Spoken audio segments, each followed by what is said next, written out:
kind of instruction.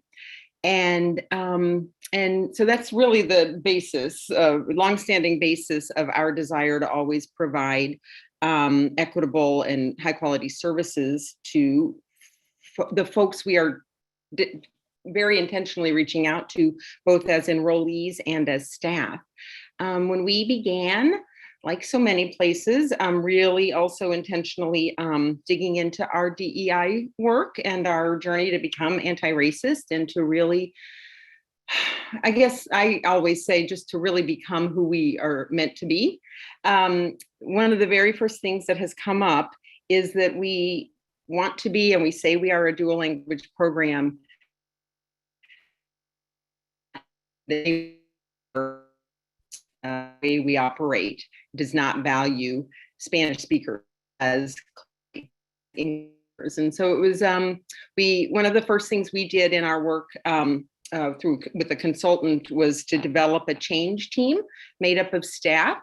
And that is the first thing they identified, is that one thing that does not feel just and right at Jubilee Jumpstart is that we often have had to provide English translation later for written documents. We've also, sometimes we would have a translator and sometimes we wouldn't present in meetings. And so we have really prioritized that as something to address this year. Really 2021 and 22.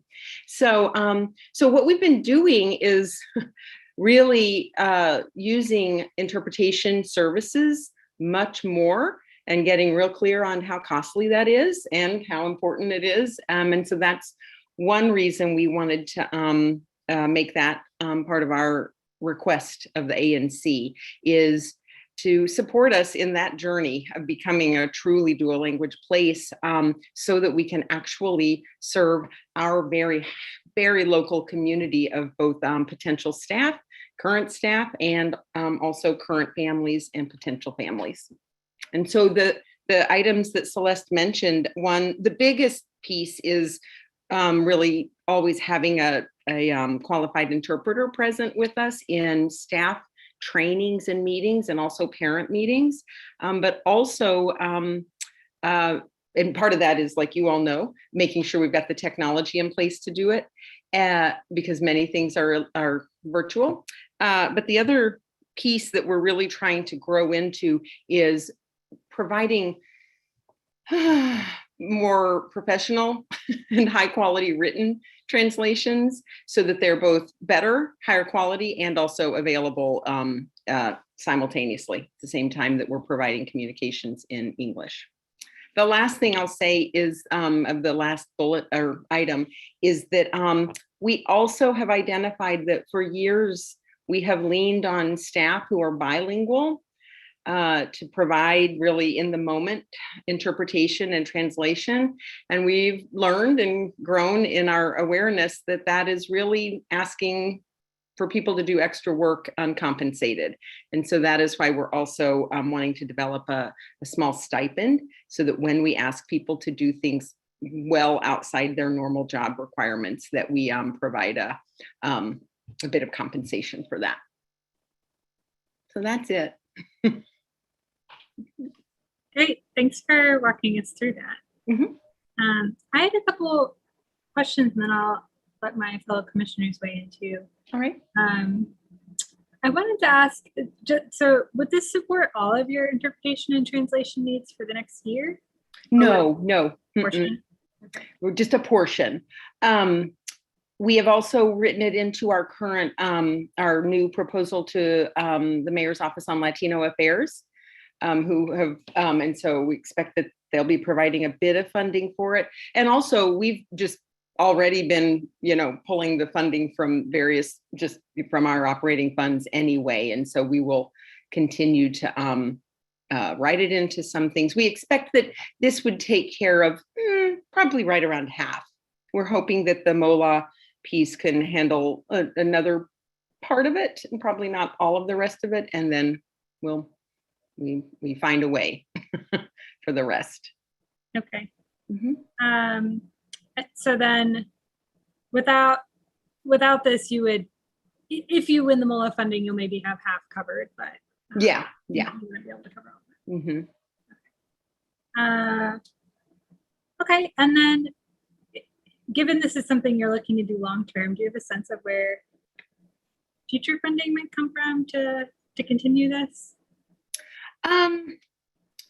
You know, not specifically. Just to be honest, I take things a bit one step at a time, trying to really respond to the identification of this as a clear and new, not new, but a clear and pressing issue.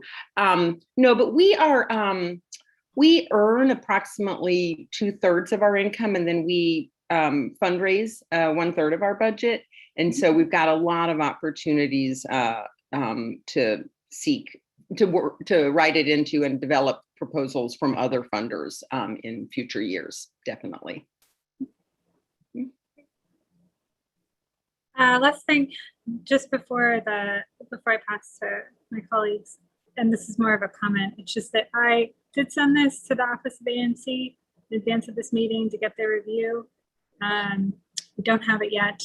We do have a full month before the full ANC meeting, so there will definitely be time to get their review of this before then. And of course, they have to confirm if this would be an allowable use of funds. Okay. Because this could be construed as potentially administrative or operational, I don't know what the feedback will be, but I think it's a great objective that you're trying to meet here. It would certainly benefit the community to have more access to those services. So aim to see what we hear back. Thank you. If I could tell you one little anecdote just about how powerful it is for us in kind of growing our footprint in the community, is we're a diaper distribution site for the Greater DC Diaper Bank. So we get, I guess about 3 times as many diapers as our families need, so that we can distribute them to the community. And we have, as one of the very clear dual language speaking locations for that, we have a line down our block on diaper distribution day because, and we've asked, and we have to ask them what zip code they come from. And folks come from all over the area because it's easy to talk with us because we're able to speak Spanish with them. And about a handful of families that met us through diapers are now enrolling as their children into our program. And so we love distributing diapers because it gives us access to more families. And then when we've learned over the past years that by being able to speak Spanish, it just makes us a more welcoming and kind of comfortable place for them to come. And so just kind of underscores how important it is for us to always be able to kind of live into our dual languageness. So yeah. We serve about 100 families outside of our center with diapers every year or every month. And so so it grows us quite a bit to be able to work with them. Yeah. I love that as an impact story. That's really neat and awesome. Other commissioners, questions? I have something very quick, just kind of on that lines, and I ask this more out of curiosity because I don't think that numbers really matter when it comes to translation, even if there's one person that needs services. I think that's justification. But out of curiosity, do you have any kind of idea of the number of individuals and or families that are primarily Spanish speaking that interact with you, your staff and services? Like just an idea of scope?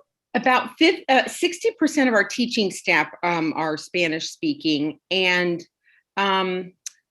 usually we vary year to year. Anywhere from about 40 to 50% of our families are Spanish speaking. And then 100% of our diaper clients are Spanish speaking. And we're a small place. We only enroll 48 children at a time. We serve about 72 children over a year. So we expect that we would, a good, I would say probably, 150 folks in a year our Spanish speakers that we need to use this with.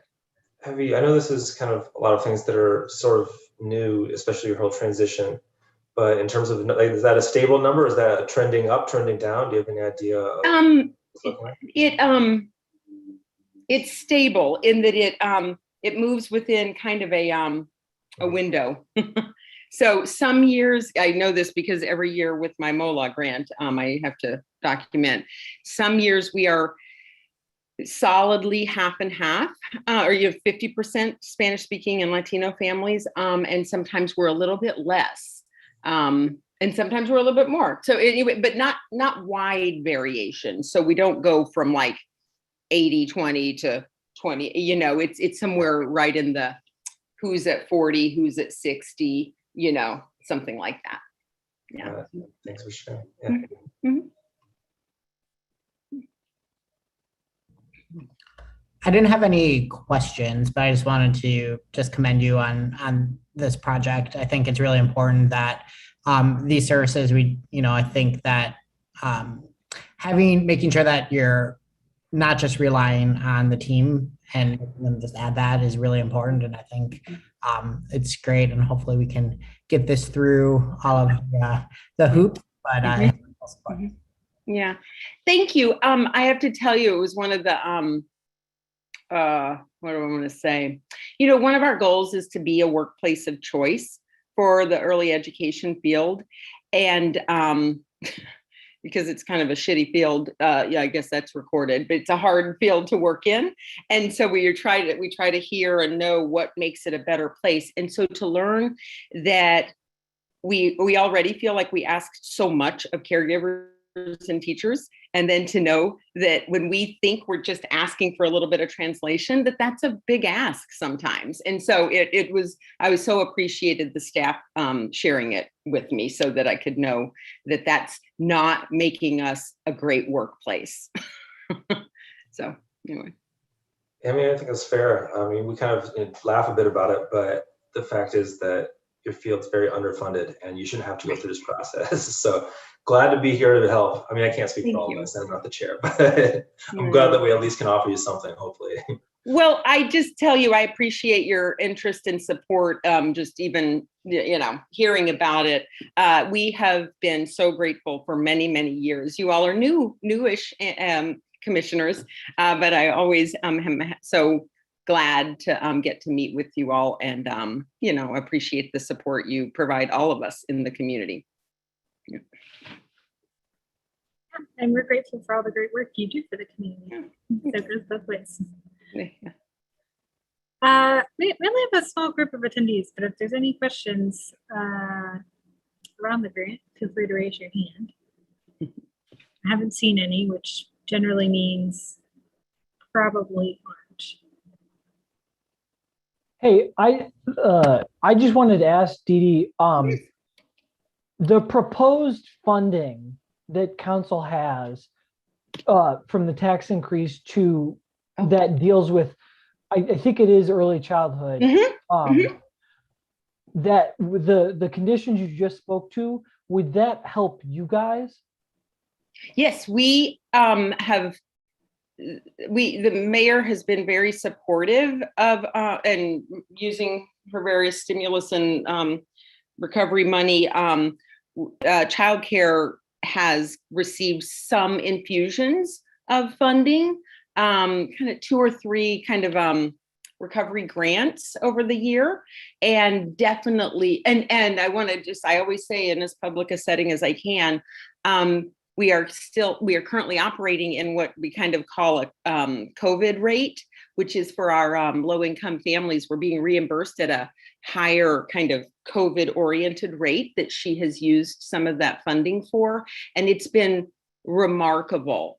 It has helped immensely. We've been reopened for over a year now, and it has just been critical to us being able to operate through such a hard time. So we are hopeful, and there's a lot of good talk going around that, childcare had its moment where people became aware of how of various challenges. And so we expect that there will be a bit more funding. The way it'll happen is that we'll just have a bit more investment in operational funds for our subsidy reimbursements, as well as some facility funds and various kind of lanes they can provide it in. But we've been really, to be honest, quite surprised and delighted by the support from the city.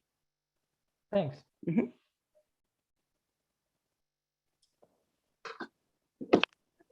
Well, I think that's it for questions then. So I would motion that we advance this and consider it at the full ANC meeting, which will be in September, because we have August off. Assuming that OANC does approve all of the proposed expenditures in this application. And if that's not the case, we'll come back with any comments if it's possible to move things around or amend it. And if it's not, we can have another conversation about what may be another application. Okay, I welcome all of that. Yep, happy to respond. Great. So, commissioners, all in favor, please say aye. Aye. Great. So then we'll see you in September, Dee Dee, and be in touch over email beforehand. Wonderful. Thank you all for your time and your work. I really appreciate it. Likewise. Yeah, thank you guys. Bye. Great. So our next grant application is for Adams Morgan Day. I think, Ben, you were going to do the introductions on this one. And if we can promote Andrew, Frida, and Tara. I think we want the Word doc in this file. Yeah. And this is just to give a quick introduction. This is a grant to complete a mural that was started, I believe, last year. And it looks like everyone's promoted. So I'll turn it over to Andrew. Sure. I will give a brief introduction of the grant, and then I'll let Frida talk about some of the art aspects if she wants to jump in, and also Tara as well. So the Adams Morgan Community Alliance has been putting on the Adams Morgan Day Festival for the past few years. Last year, of course, we were not able to shut down the street for the full street festival, but we were really excited to introduce a new component of the festival, which is a festival component that celebrates our history and culture and diversity in the neighborhood. So we had a bunch of panels with some neighborhood stalwarts last year, scavenger hunts, but one of the big events that we had was Frida, who was on the call, created a really great mural at El Tamarindo, which we were inspired by, and we wanted to have a mural that kind of bigger magnitude and scale that celebrates our Afro-Latino heritage in our neighborhood, painted on the side of Murray Reed Elementary School. So as part of that, as part of the Adams Morgan Day Festival, Frida and Musa will be out painting the mural like on the day of Adams Morgan Day. They will be doing a little panel, answering some questions about murals and the importance of public art within Adams Morgan. And pretty much the breakdown of the grant is that we need money to buy a scissor lift to go up high on the wall by that entrance to Murray Reed. So if you're familiar with the area by Murray Reed that feeds down into the soccer field, that's where the mural is being painted. There's a really high area that we can't get to with a ladder, so we're asking for money for an 18-foot scissor lift to get the muralist up there and support that work for 2 to 3 weeks. Another portion of that, a smaller portion of that $500 is going towards supplies to complete the mural. So, painting supplies, tarps, all of that. And then the other part of that is a small portion, a small stipend for Frida and Musa. So this stipend is really small, definitely compared to, I would say, the market value of their actual work. So a mural of this size and with this amount of skilled labor would cost well over $10,000, but we're asking for just a little over $1,000 as a stipend for both of them, which is a relatively small amount. So I will let Frida, I don't know if she's on right now, and Ben, I don't know if you can share the sketch of the mural that I sent over earlier. I definitely can. Gordon, if you can give me. If you can stop. Well, while the sketch comes on, I'm gonna introduce ourselves maybe as muralists and artists and educators. Oh yeah, that's the sketch. So I'm Frida Larios. I'm from El Salvador, and as you can see, I'm in El Salvador. And Musa Swala, we're both immigrants, and he immigrated from Ghana around 4 years ago, and I came from El Salvador like around 7 years ago to DC, and together we conformed what we call the cultural muralism as a cultural collective, and we intend to also imprint and bring in ancestral cultural heritage in a modern interpretation through the artworks on the walls. Musa is a teacher in Brooklyn. He's working remotely, but he lives in DC. And I'm an adjunct professor at American University in Visual Literacy. And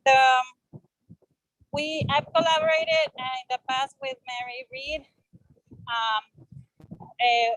which has mainly, a community, of course, of diverse students, elementary students, and Latino students too, Black and Latino and Afro-Latino students. And so we're proud to bring that representation. Mary Reed is extremely excited about this mural that is, how would you say, 1/3 of the wall. And then we face the hurdles of the budget and the lift to make it safe for us to go up that very tall wall, as you can see, next to the rec center entrance. And the mural title is "Our Seeds Will Be Millions." So I don't know if Musa is there and he can talk more about the concept of the tree and the underworld and overworld tree, and the animals or nahuales in the underworld, and the children on the branches recreating the idea of the birds that oversee everything due to the tall wall. I don't know if Musa is here. I cannot see him, but maybe he's here. Yeah, I'm here. I'm on my phone, and my phone. Oh, hi everyone. My name is Musa Swala. Okay. So I'll let you go on, Musa. Yeah. Can you continue? My phone is about to die, so I'm heading towards to the house. So you can continue. Okay, so that was Musa. My phone is about we to die. also worked as a background. We also worked on the El Tamarindo corner, the new mural. I don't know if you recall it. Dear ANC, it's El Tamarindo is in the corner of Florida and U Street, and we worked on a mural to highlight and center Black lives and Indigenous matters right in the corner of El Tamarindo. So we're following up with the love sign. I don't know if you can see it, and if you enlarge it or a little bit the drawing, it has the shape of the love icon with the hands right there. And in the middle, there's 4 hieroglyphics, Mayan hieroglyphics from my heritage that represent cow, which means raise up. And so the hands, our arms become the roots, and we're upholding the diversity present in Adams Morgan. So we feel it's important that that we get your valuable support, and we can represent our nations, our cultures, and our faces in the place making.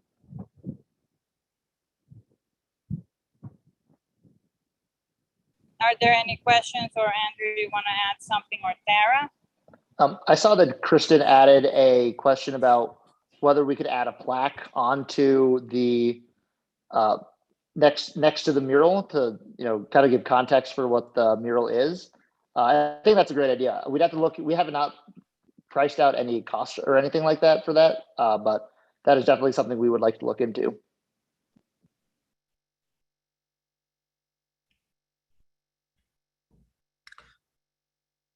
All right. I think that's actually a great idea as well. Just add my 2 cents to that. The only questions I had, well, first of all, I think the design is beautiful. I think it would be a great addition to the neighborhood. I do love kind of the especially now hearing like kind of the meaning behind all the pieces. I think it really is impressive, and I'm very very excited to see this become a reality. I think the one thing. I'm sorry. Just gracias, thanks. I think one minor issue that we have is that this grant was for $3,000, and we usually only give it out in increments of $1,000, $2,000, or $4,000. And this is, I guess, more for my commissioners, if that'd be something that we'd be willing to waive in this particular one. I don't think there's any particular reason why we chose those 3 amounts, unless I'm missing some history to that. I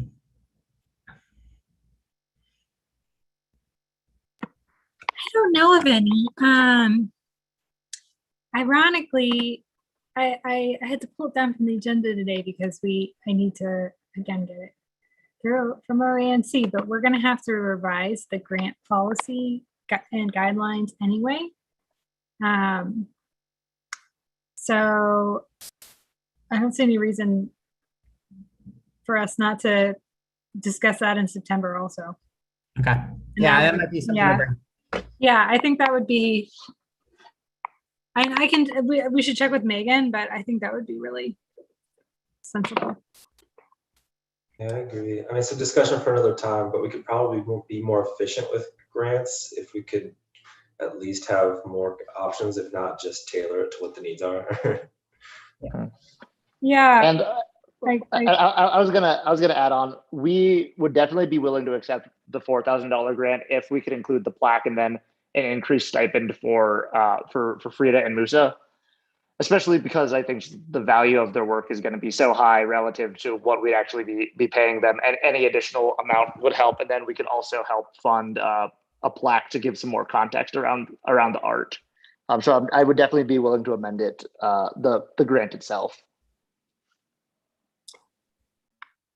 And actually, that would have been my second suggestion if we are stuck with these numbers, that I think, especially the way you laid out the stipend of already, working for substantially less than what the market value is. I think that probably be an easier way. Add in the plaque, and I think you definitely can get to that full amount.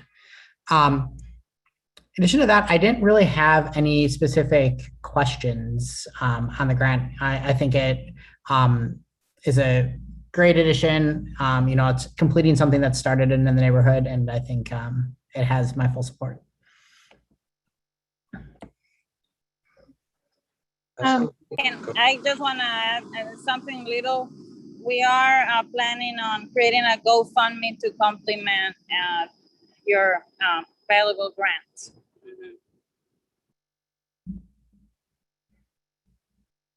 What do you? Are there specific costs that won't be covered that you're hoping to cover for the GoFundMe? I think that specific part is for like donations for the muralists themselves. So this grant should cover entirely the cost of the materials and the rentals, but we'll also cover part of the stipend. So anything that we receive in an additional fundraiser is just a donation to our artists.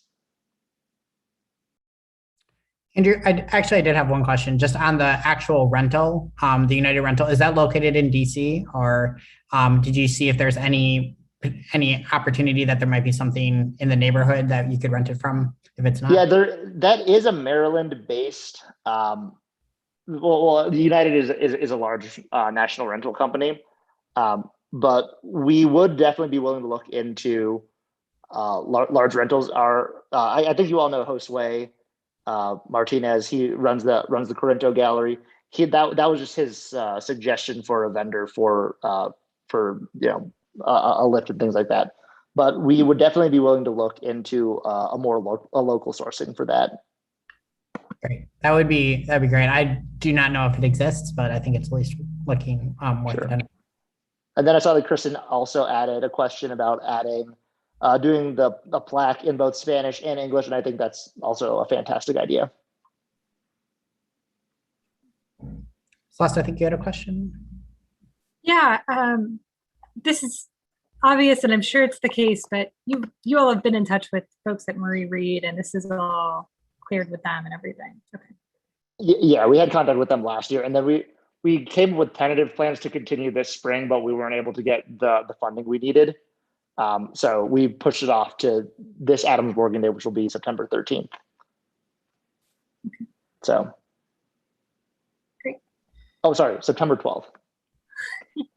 I should definitely be one of the people that remembers that date. Okay. I don't have any other questions. Peter, did you have anything? Okay, I guess just for clarification or for like reference, the wall, which wall is it that's being painted on? Has it had a mural on it before? I forget. That one has never had a mural on it. So if it's not the main entrance that's off of 18th Street, it's the landing that is below the elementary school. So it's the entrance to the community center. That's like right in between the elementary school entrance and then the entrance to the soccer field. It's like by the swimming pool entrance, kind of. Yeah, exactly. And that previously was a blank wall. There is the partially completed mural there now, and so the rest of the funding is to complete that mural. Got it. Thanks.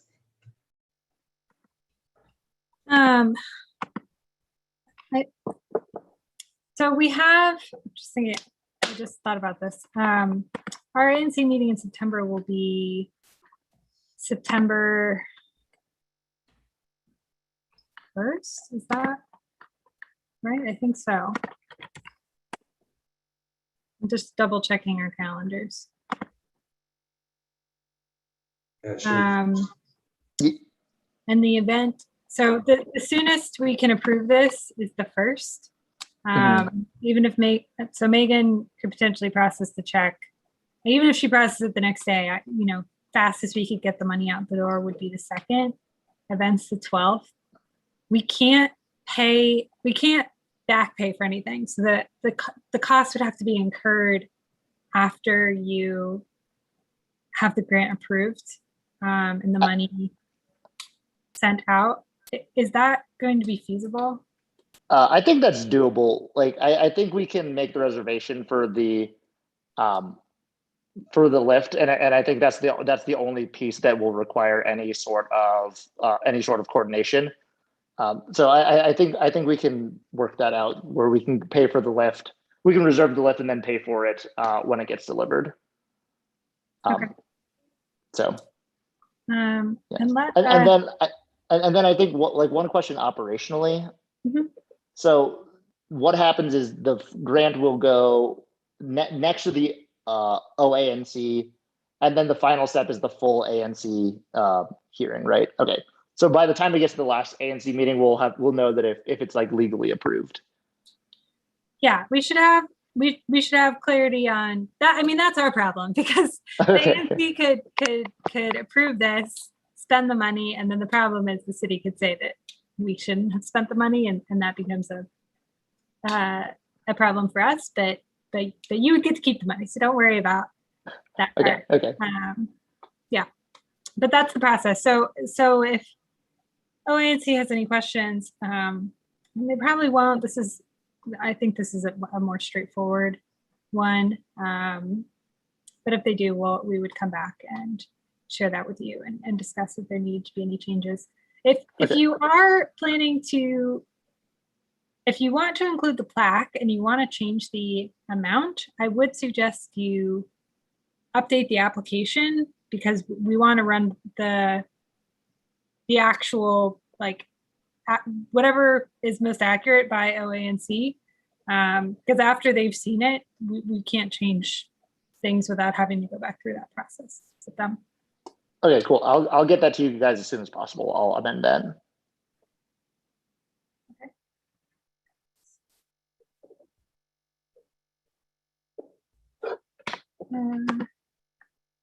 Great. Okay. Doesn't look like there are any other questions or comments. So I would motion to advance this also for consideration at the next meeting with all with the caveats. We get the updated application, and it has OANC approval for us to spend for this purpose.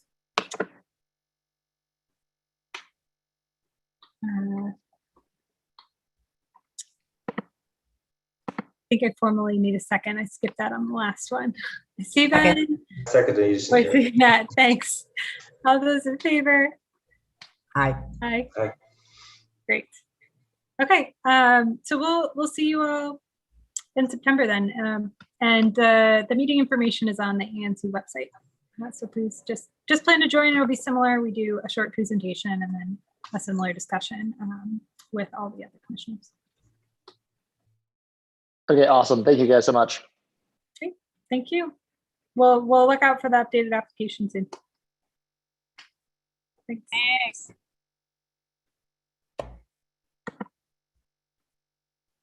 Great. Okay, on to the final agenda item, which is draft contract for meeting and AV services.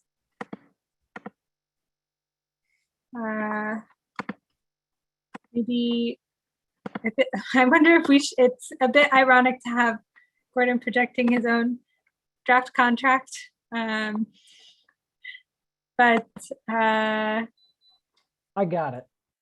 Yeah, and this is an updated version. It's for 12 months starting in October, and it could be for either virtual or in person. Is that right? We're continuing virtual for now, but we'll see what happens. The ANC hasn't decided for it. Sure. Do you mind if I just explain the basics? Yeah, that'd be great. So this is almost the same contract ANC once passed last September.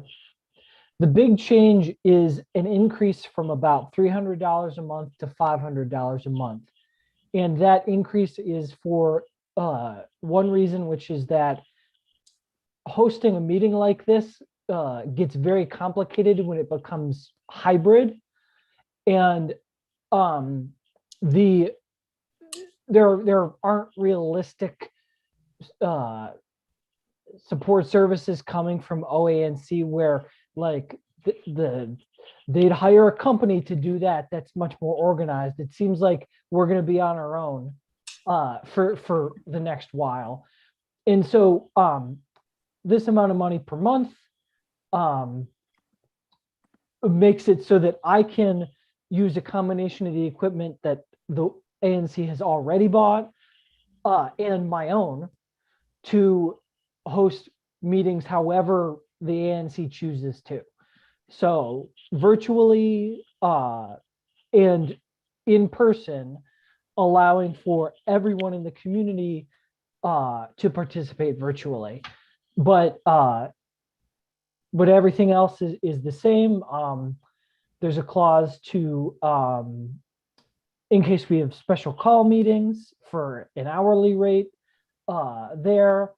And like the current contract, it's paid half, 50% at the beginning on October, or whenever the contract's agreed to by October 1st. and then at the end, which would be September of 2022.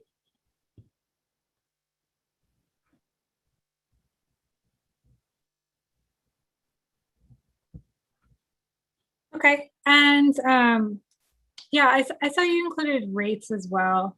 And I mean, just on that calculation, if you spent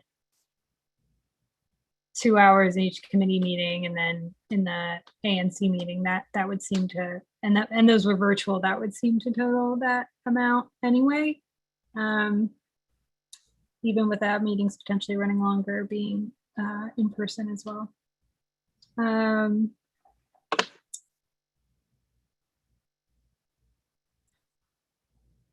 We did receive a few questions from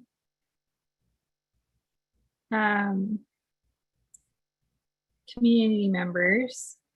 I think a number of which are already in the contract, and some of which you just responded to. There was one comment around it, and I think this is a good one. If we're continuing virtual and/or hybrid meetings in the future, is there a way to save or export the chat function for the record, so to speak, in the future? Yeah, so I have been doing that so when you all might not have it, but I think that Amir or somebody has been copying over every single meeting we have has the video and the audio, as well as the chat, and a rough transcript that I go through an automatic translator, just so if something did need to be transcribed, you would have a good starting point.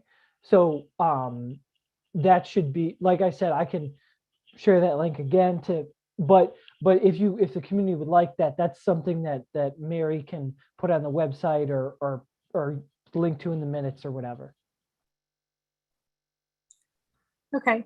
And in the event 6 months from now, OANC realizes they can fully fund hybrid meetings across the city and we get additional resources. I know there's an option to terminate the contract. Would there be an option to amend it if we still needed services in some way, but in a different form? I would be totally open to that. I can, yeah. So I'll change that clause. I forget where it is here, but I think it was around the top. Around, it said something about termination. Oh yeah. So I will add something about that. Okay, good. John, Peter, other questions? I do have some questions.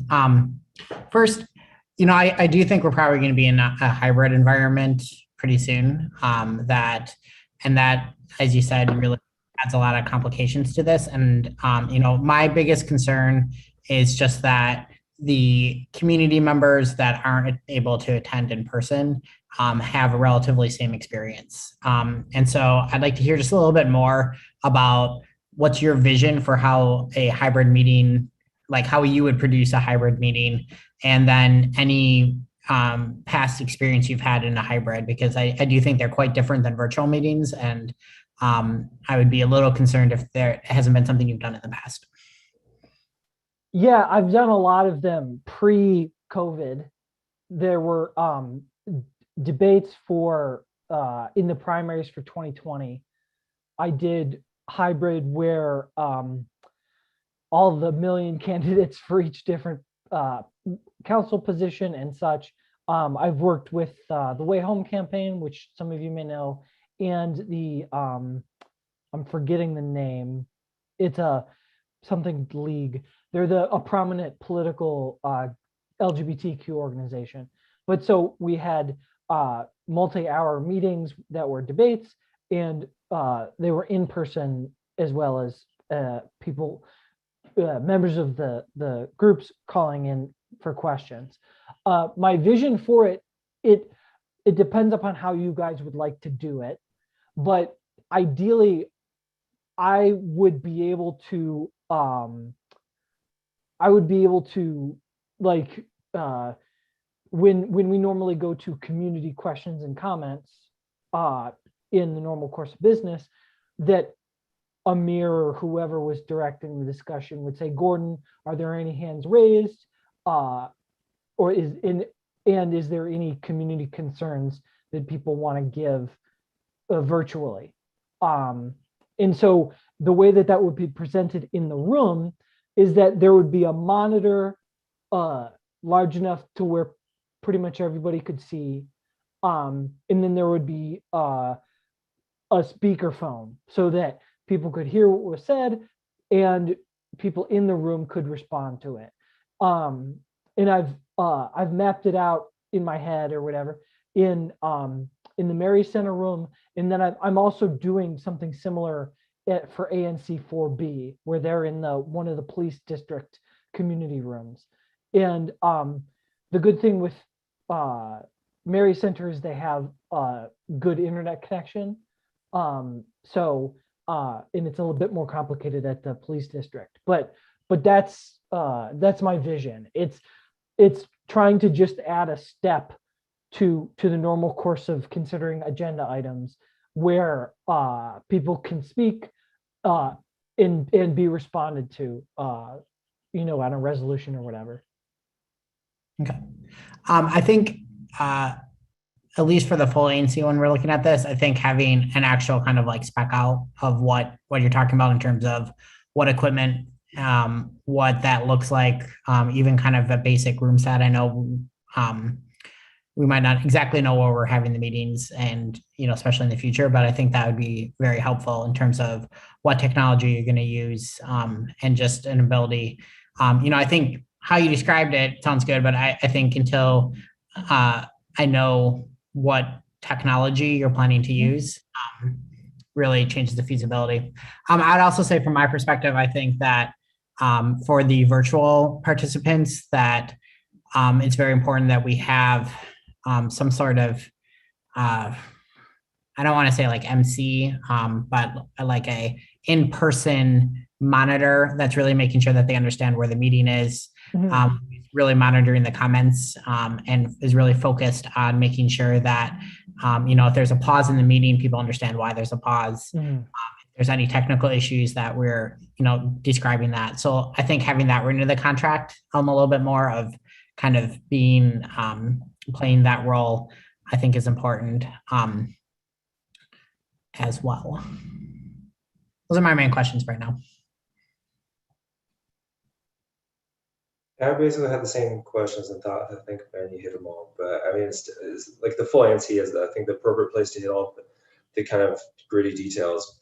And personally, I think it's going to be interesting both for our meetings and just like meetings in general around the world, how options for hybrid participation are going to develop.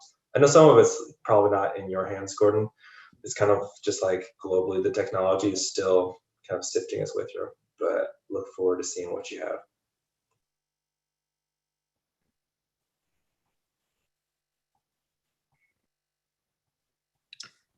I think the last comment I have on this too is just in terms of procedure, this is the first time that I've been involved with the contractors for services. And I just want to make sure that we are following kind of any process if we do need to post this for additional bids or anything like that, if that's necessary. I'm not saying it is, but I just want to make sure that we're considering if we are following all the rules and procedures we need to. Yeah, and I went back to our perhaps not exhaustive ANC handbook that OANC has provided to us, and there wasn't anything in there around that point. So we've deferred to Amir's knowledge here, but that is we're running a bunch of other questions by OANC, so that's certainly no problem for us to add one more to the list, and just make sure that we're following all the proper procedures there too.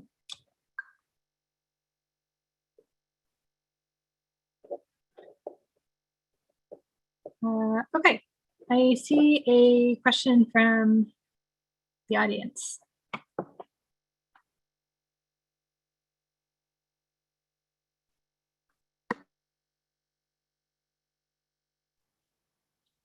Dennis, you should be able to speak. Hi, it's Dennis James. Can you hear me? Yes, we can.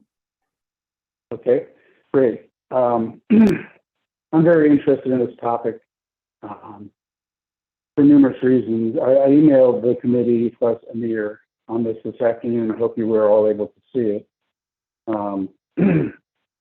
If you examine the whole situation, I think you'll see that this needs to be revised pretty significantly. And that is, the ANC bought the equipment that is being used. So it's a free ride for Mr. Chafin there. And he's proposing over a 70% increase in his cost, his charges to you. That's astounding by any stretch. I also referenced, a question, has this been competitively bid? I mean, I think you should care more about it the more he wants to charge you.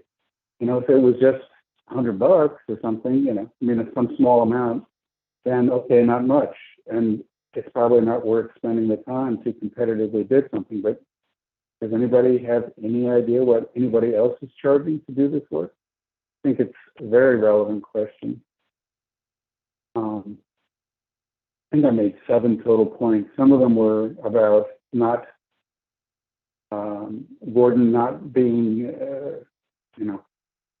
Mr. Chafin rather, shouldn't intrude into the meeting. I mean, I've listened to lots of these meetings where he's acting as if he's a commissioner. He's, answering questions that maybe are in the chat that people who just are calling in don't even know exist.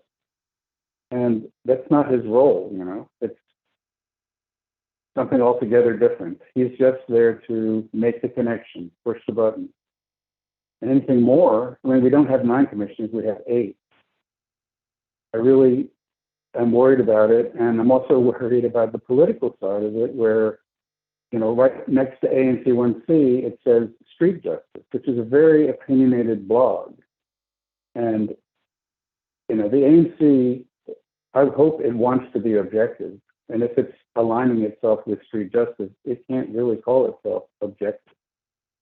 So I don't think that those words should appear on the screen whenever he's presenting something. It shouldn't. You should never have any connection at all. I can say Gordon Chafin, he's an individual, But I think that was most of my points.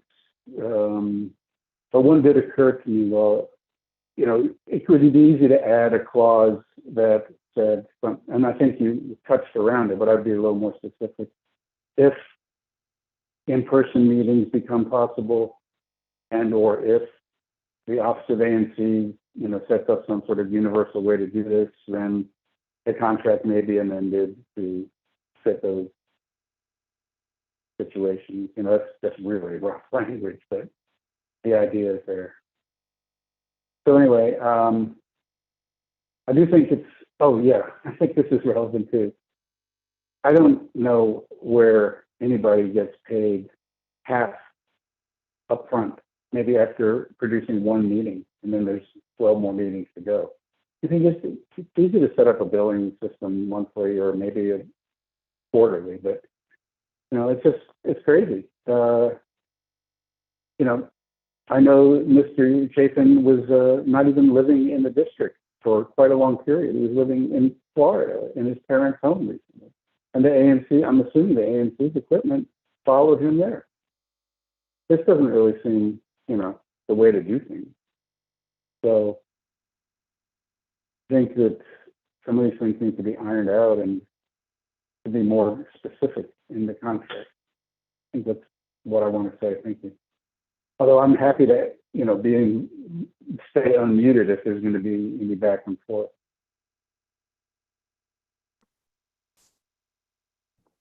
So I think I did have a chance just to briefly run through the questions. I do think some of them are already addressed in the contract. There was a clause around when to speak or not speak during a meeting. I think Ben's point around needing a more active MC in hybrid meetings is appropriate and would be good to add and goes alongside that, because that facilitation role is valuable. As I said, I'm not aware of anything around a requirement to seek competitive bid for a contract of this size. We'll confirm that with OANC for sure. I see Megan on as well. And in the event she does know anything related to that, we and could clarify, but we'll double check. And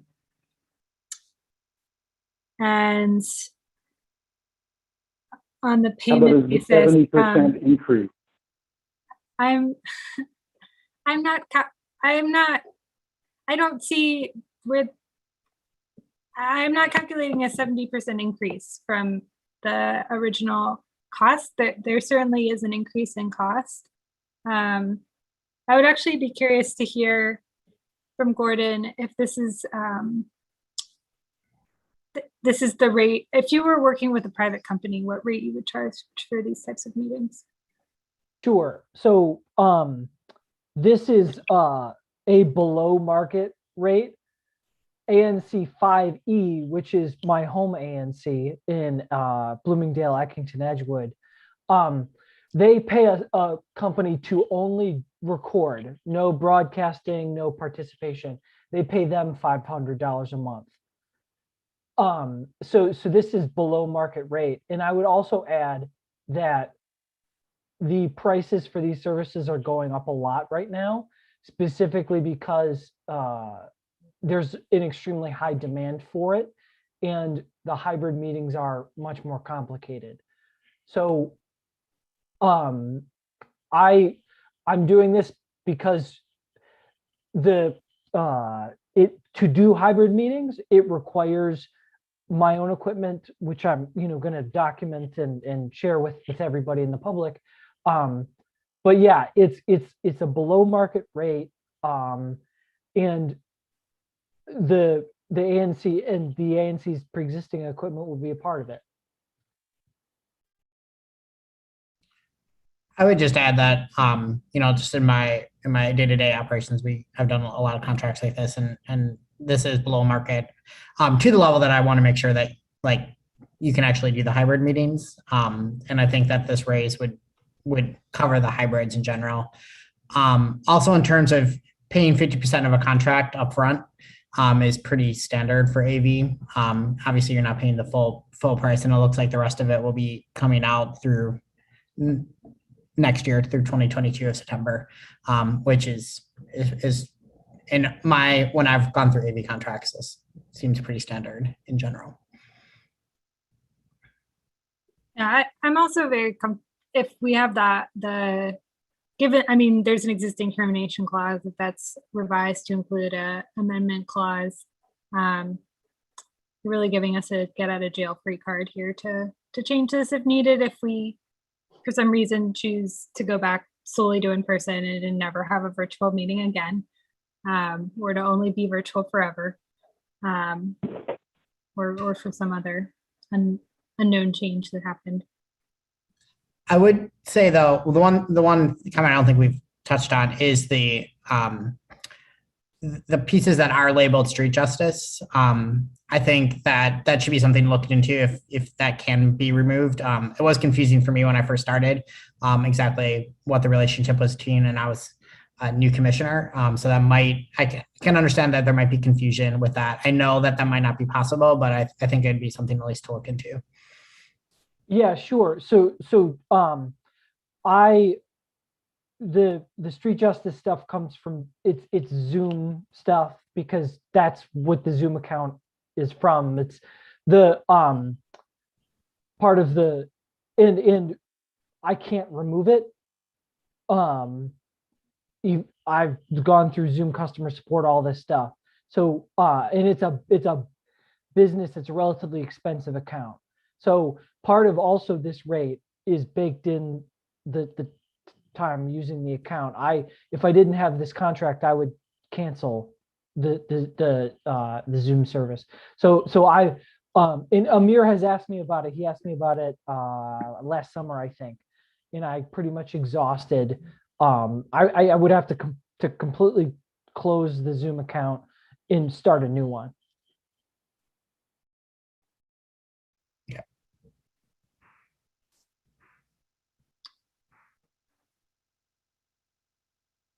I know Megan just joined. I wanted to give her a chance if she had any questions as well.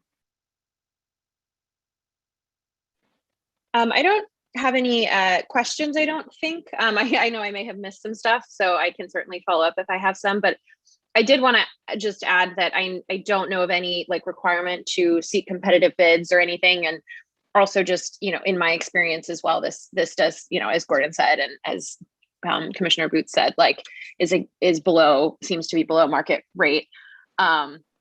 So yeah, that's all. Just I certainly, we can check with OANC, but I don't know of any requirement about seeking bids or anything like that.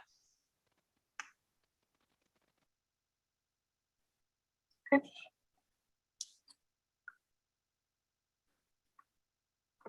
Great. So I think we have some homework on our end to just double check with OANC, make sure all the I's are dotted and so on and so forth. Gordon, if you can make those adjustments here, as we discussed around the amendment, the MC type role, and then more details on the technology to Ben's question.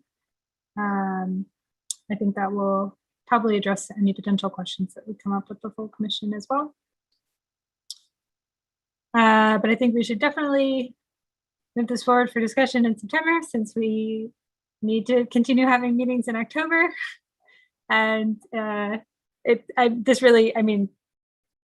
we're discussing this initially in the PSC meeting for just for protocol, but this is really a discussion for the other commissioners to be a part of too. So we need to consider it fully in September. So I'd motion to advance this to that discussion. Second. All in favor? Aye. It was just me. Did I hear anyone else? I said aye. Okay, great. I think that concludes the meeting then. Celeste, I just wanted to say that Kristen asked, was there a decision recently about ANC meetings? Full meeting will be in person and committees will be online. That was what it sounded like when I talked to Amir, but just for the public's knowledge, the council did decide that virtual meetings are allowed until February of next year. And so whatever urgency there was to like the ending of the public health emergency and that, the pressure is off for right now. Yeah, and so go ahead, Celeste, you're gonna say the same thing. Oh, I was just gonna say, yeah, for now we're staying virtual, but we may shift. That's also, we had an informal conversation, but the commission needs to have a formal decision as to how we're gonna continue with meetings, and it may continue to evolve over the next year with the world the way it is right now.